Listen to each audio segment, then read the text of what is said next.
What is up, F and True followers and wrestling fans? You are watching the F and brand of wrestling and entertainment here on YouTube.com. My name is JC Styles, and I am back with the Monday Night Raw review for March 11, 2013. Pretty amazing night on Raw, I have to say. I really enjoyed it from beginning to end.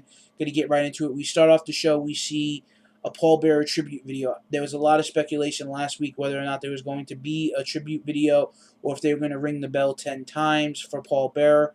We got a video package very well put together. I really enjoyed it. And throughout the night, we actually got to see old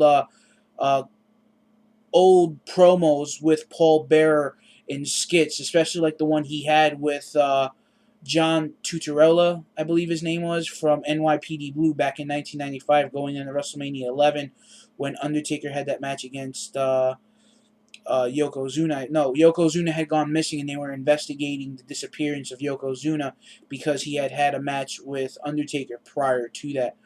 But really great, to get to see these video packages throughout the night. We then see Undertaker come out at the top of the show. Undertaker comes out and does his vintage, bow that he does.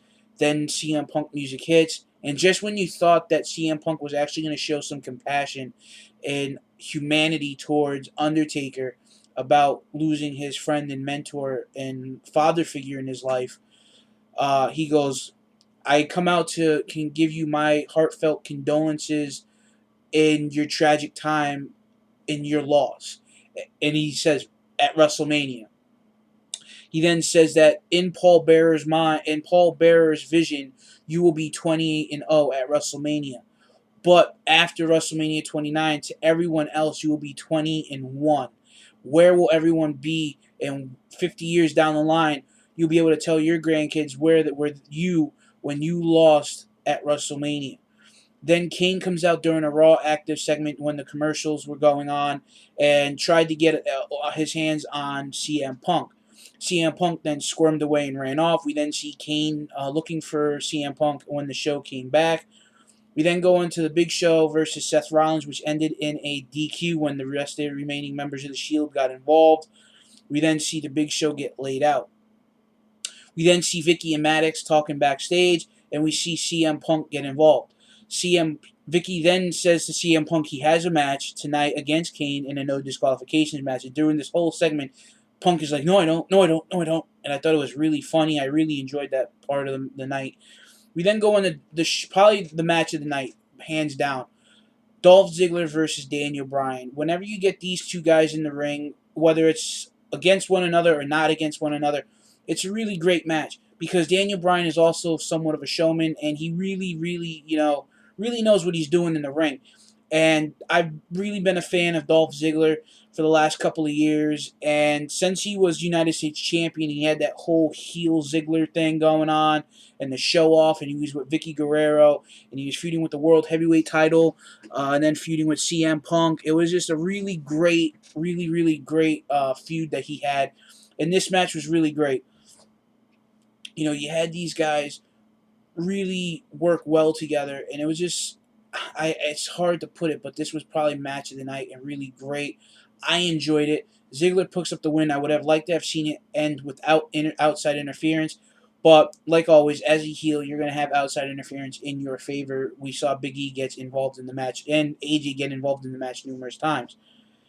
We then see video package of Triple H versus Brock throughout their whole feud since last summer.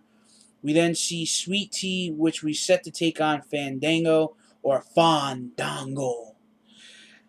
Same old usual crap here, didn't get his name right, so he refused to wrestle. We then see the returning of the New Age Outlaws, and I was ecstatic. I knew they were going to have a match with Team Rhodes Scholars, and I was really anxious to see how well these guys would have worked together, and just really, really happy to see how well this match would have came off. But halfway through the match, Brock Lesnar's music hits, F5s both Road Dogg and Billy Gunn. Then after some really truthful comments made by Paul Heyman, Brock Lesnar accepts Triple H's challenge for WrestleMania under one condition. If Brock and Heyman can choose the stipulation after Triple H signs the contract, he will then fill everyone in what the stipulation is going to be. I have a feeling it's either going to be a Hell in a Cell match, a no disqualification match, falls count anywhere, or I have an off-ball chance that it might be MMA rule style match. Just because it's never been done in the WWE. I mean, yeah, we used to have the Lions Den matches between Ken Shamrock and Owen Hart and Steve Blackman and stuff like that, but it's never been done. UFC like MMA rules, it's never been done. We then see Mark Henry pick up a win over Kofi Kingston. They show a video package of what happened last week on SmackDown and last week on Raw between the stare down between Ryback and Henry. We then see Cody backstage talking to Caitlyn, and Sandow interrupts, saying that since our match has been cut so short tonight, why don't we go out and have fun? And I have some divas waiting for us, and they're more intellectual than the average diva. And then who comes into the picture but the Bellas? The Bella twins are back. Vicky, I guess, assigned them to a contract. Then Vicky books the Rhodes Scholars versus Sheamus and Orton for later in the night. We then see Ryback defeat Heath Slater. No big shocker there. Then Mark Henry comes out and stares down Ryback during the match. Ryback hits the shell shock. Then Mark Henry, after the match, makes his way to the ring. Then hits the World's Strongest Slam on Drew McIntyre. On Heath Slater, excuse me. Then Ryback hits the shell shock on Drew after he already hit a shell shock on Drew once before. Then Mark Henry hits the World's Strongest Slam on Drew again. Then Ryback starts chanting, "Feed me more," and then these guys start arguing back and forth.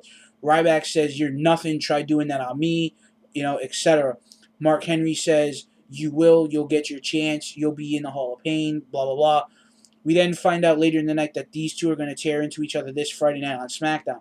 Now, my prediction for that match is I have a feeling it's going to end in some kind of a disqualification or double countout, which will lead to these two having a match at WrestleMania. We then have Alberto Del Rio pick up a win over Antonio Cesaro in a great match. Again, this match was pretty good. These guys worked really well together. Both technical style-based wrestlers, just really great. Cesaro has always had a good match. I think Cesaro, since being in the WWE, has not had any bad matches. Even since he's won the United States Championship, I think he hasn't had a bad match. And that's how confident he is in himself and how confident he can get you behind him. And I'm really, really positive of what this guy can do in the ring. And I hope we see something with him at WrestleMania, because this guy's worked his ass off for the last year. And I think and I believe he should be a part of WrestleMania this year. We then see Kane interview, and Kane's holding the urn. Matt Striker asks him, bad time going on in your head right now, and emotionally and physically, with the passing of Paul Bearer, and he comments. Kane doesn't say anything and just walks off. We then see Orton and Sheamus pick up a win over Rhodes Scholars. Then the Shield attacks Sheamus and Orton during the commercial break. We see the highlight reel with Chris Jericho, Miz, and Wade Barrett. This winds up turning out into a number one contenders match for the Intercontinental Championship. The winner of Jericho Miz will face Wade Barrett next week on Raw. I have a feeling we're going to wind up seeing some kind of a triple threat next week, and or a triple threat fall into WrestleMania as well. Maddox comes out, makes the match. We then Jericho throws Miz into Barrett. This leads to Barrett jumping up and attacking the Miz, then attacking Jericho. We don't have any clear-cut winner in this match. And then post-match, we see the Miz hit the Skull Crushing finale. Then Jericho hits the Codebreaker. We then see more old-school video packages of Paul Bearer moments. We then see Jack Swagger picking up the win over Sin Cara. After the match, Swagger refuses to let go of the Patriot Act, the ankle lock that he locks in. Then Alberto Del Rio comes running out. Alberto Del Rio makes the save. We go to commercial. We come back, and we see Punk versus Kane, the match that everyone was looking forward to seeing. Kane actually gets over on Punk when Undertaker's music hits. Then Punk gets hit with a chokeslam. Kane picks up the win. Undertaker makes his way down the ring, and he goes to, do his classic pose to Kane, and Kane did the same as well. Punk sneaks behind Kane and bashes him in the back of the head with the urn. And as Undertaker comes down to the ring to try to get to Punk, Punk scurries out of the ring and does the classic mocking pose of The Undertaker to end the show. Now, I thought this night was very entertaining. It was very good. But I want to hear your guys' thoughts and opinions. I know there's a lot of going on in this video, and I know there's a lot. It feels like I'm all over the place, but I was trying to follow what I have written down. But guys, please leave your comments in the comment box below. Let me know your thoughts and opinions on what you thought of Monday Night Raw. For the effing brand of wrestling and entertainment here on YouTube.com, my name is JC Styles, and I will catch you later.